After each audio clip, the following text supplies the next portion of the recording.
मेरे इश्क में मूवी को। तो आइए वीडियो स्टार्ट करते हैं, लेकिन उससे पहले चैनल को सब्सक्राइब करके नोटिफिकेशन बेल को ऑल पर कर दीजिए ताकि मूवीज और वेब सीरीज का लेटेस्ट एक्सप्लेनेशन सबसे पहले आप तक पहुंच सके। तो फिल्म की शुरुआत होती है तेजस के एयरजेट फाइटर शंकर से, जो कि इंटरनेशनल बॉर्डर पर फ्लाइंग कर रहा होता है और ये लोग दरअसल में कुछ बड़ा प्लान कर रहे हैं। ये देखकर शंकर जो है वो बिना सोचे समझे आगे बढ़ता है और बिना कोई परमिशन लिए उन लोगों के पास भी पहुंच जाते हैं। लेकिन शंकर जो कर रहा था वो सब कुछ प्रोटोकॉल के एकदम खिलाफ था। लेकिन शंकर यहां अपने मिशन में कामयाब हुआ था, क्योंकि उन लोगों ने जब शंकर को देखा तो वो पूरी तरह से डर गए थे और वो वहां से वापस निकल गए थे। शंकर ने जो कुछ भी किया उसके लिए बहुत हिम्मत चाहिए। ऐसा हर कोई नहीं कर सकता और ऐसा पहली बार भी नहीं हुआ था जब शंकर ने प्रोटोकॉल तोड़ा हो। दरअसल में शंकर जो है वो अग्रेशन में आने के बाद कुछ भी कर सकता है और यही चीज सीनियर ऑफिसर्स को बिल्कुल भी पसंद नहीं है। इसलिए वो शंकर से कहते हैं कि तुमने जो किया वो तुम्हारे नजरिए से बिल्कुल सही हो सकता है, लेकिन हमारे नजरिए से वो बिल्कुल गलत है। तुम्हें अपने अग्रेशन पर काबू करना होगा, वरना तुम्हें एयरफोर्स से निकाल दिया जाएगा। और फिलहाल तुम्हारी यही सजा है कि तुम आगे से कोई भी वॉर में हिस्सा नहीं ले पाओगे। तुम आज के बाद एयरजेट के आसपास भी मत दिखाई देना। हालांकि हालात बहुत बिगड़े हुए हैं, लेकिन इस हालात में भी वो लोग शंकर का साथ नहीं ले सकते। इसलिए वो लोग काउंसलिंग का इंतजाम करते हैं और डिसिप्लिन कमेटी से जब तक उसे साइन नहीं मिल जाता तब तक शंकर एयरजेट से पूरी तरह से दूर रहेगा। दूसरी तरफ हमें मुक्ति नाम की लड़की को दिखाया जाता है जो कि प्रेग्नेंट है। इसके बावजूद वो बहुत ज्यादा ड्रिंक और सिगरेट वगैरह पीती रहती है। उसकी हालत को देखकर साफ पता चलता है कि वो बहुत ज्यादा परेशान है और पता नहीं वो ऐसा क्यों कर रही है। हमें यह भी मालूम चलता है कि दरअसल में मुक्ति जो है वो काउंसलिंग कमेटी की हेड भी है और हाल ही में उसके पास शंकर का केस आता है। काउंसलिंग कमेटी के हेड होने की वजह से अब यहां मुक्ति डिसाइड करती है कि इस केस को वही हैंडल करेगी और वो ले जाएगी। जब शंकर की फाइल मुक्ति के पास आई थी तो मुक्ति के हाथ से वो फाइल छूट कर गिर जाती है, क्योंकि उसे इतना खतरनाक सदमा लगा था, क्योंकि वो कहीं ना कहीं शंकर को बहुत अच्छे से जानती है। फाइनली मुक्ति जो है वो लेह पहुंच जाती है और वहां जाकर वो शंकर से मिलती है। लेकिन जब शंकर यहां मुक्ति को पहली बार देखता है तो वो उसे देखकर बहुत ही ज्यादा हैरान था। यहां ये एक ऐसा मोमेंट था जब दोनों कुछ भी नहीं बोल रहे थे, लेकिन दोनों के आंखों में ही आंसू थे और न जाने क्यों दोनों ने एक दूसरे से आंखों ही आंखों में बहुत सारी बातें कर ली थी। पास्ट में जरूर उनके बीच में कोई ना कोई कनेक्शन तो था। तो कहानी जो है वो पास्ट में पहुंच जाती है, जहां हम देखते हैं मुफ्ती को, जो कि कॉलेज में एक ह्यूमन बिहेवियर के अग्रेशन को किस तरह से काबू किया जाए उससे लिख रही है। वो इस थीसिस के बारे में प्रिंसिपल को बताती है और इस पर एक सॉलिड स्पीच भी देती है। और अगर प्रिंसिपल ने इस थीसिस पर साइन कर दिया तो मुक्ति की ये थीसिस कंप्लीट मानी जाएगी।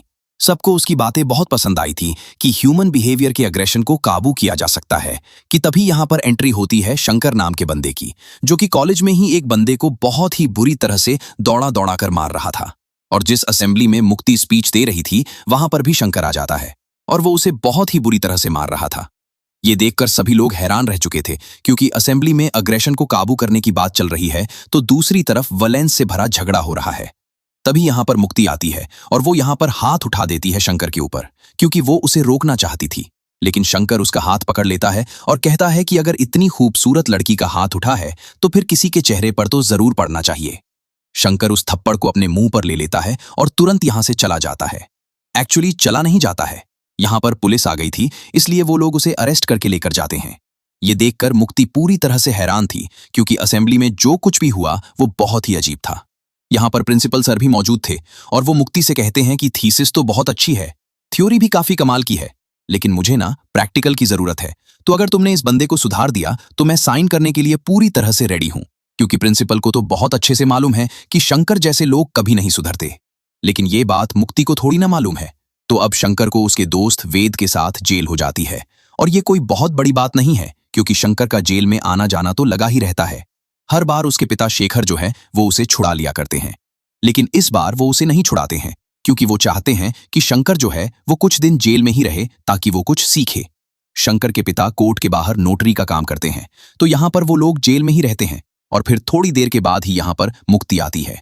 मुक्ति यहां पुलिस वालों से बात करती है और यहां वेद और शंकर को छुड़वाती है।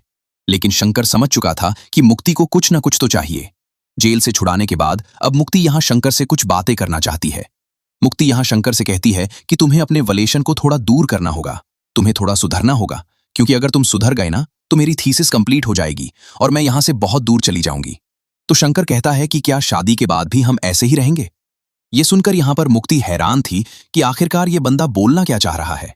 शंकर कहता है कि ना तो तुम मेरी पत्नी हो और ना ही तुम मेरी गर्लफ्रेंड हो कि मैं तुम्हारी बात मानूं। इतना बोलकर शंकर मुक्ति को घर भेज देता है और अगले दिन से फिर वही नाटक। आज वैलेंटाइन डे है और हमारा शंकर जो है वो सारे कपल के ऊपर रॉकेट छोड़ रहा होता है और मुक्ति ये सब देखती है तो वो अब शंकर को रोकने की पूरी कोशिश करती है, क्योंकि अगर उसने शंकर को रोक लिया तो उसकी थीसिस कंप्लीट मानी जाएगी।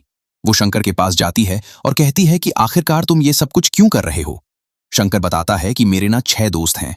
आज वैलेंटाइन डे है, लेकिन हमारे पास ऐसी कोई भी लड़की नहीं है जो कि हमारे कंधे पर सर रखकर कह सके कि ये सब कुछ क्यों कर रहे हो। मैं हूं ना, मैं सब कुछ संभाल लूंगी। तब मुक्ति कहती है कि मुझे ना अपना काम पूरा करना है, जिसके लिए मैं कुछ भी कर सकती हूं, इसलिए इतना तो मैं कर ही सकती हूं।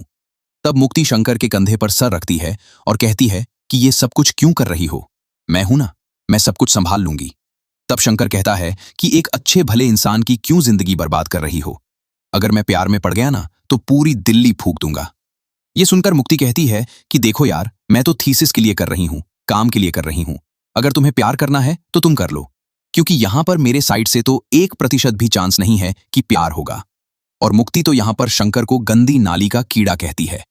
ये सुनकर यहां पर शंकर कहता है कि चलो ट्राई कर लेते हैं, रिस्क ले लेते हैं, क्या पता तुम्हारा गंदी नाली में ही दिल लग जाए। तब शंकर और मुक्ति एक दूसरे के साथ रहने लगते हैं। दोनों एक दूसरे के साथ बहुत सारा टाइम स्पेंड करते हैं। मुक्ति तो अपना काम कर रही है और कहीं ना कहीं वो शंकर को सुधारने की काफी कोशिश कर रही है ताकि वो उसे एक अच्छा इंसान बना सके। वो अग्रेशन ना दिखाएं, वायलेंस ना करें, जिससे कि उसकी थीसिस कंप्लीट हो जाएगी और वो यहां से चली जाएगी। लेकिन शंकर का सुधरना शायद इतना पॉसिबल नहीं है, क्योंकि वो इंसान ही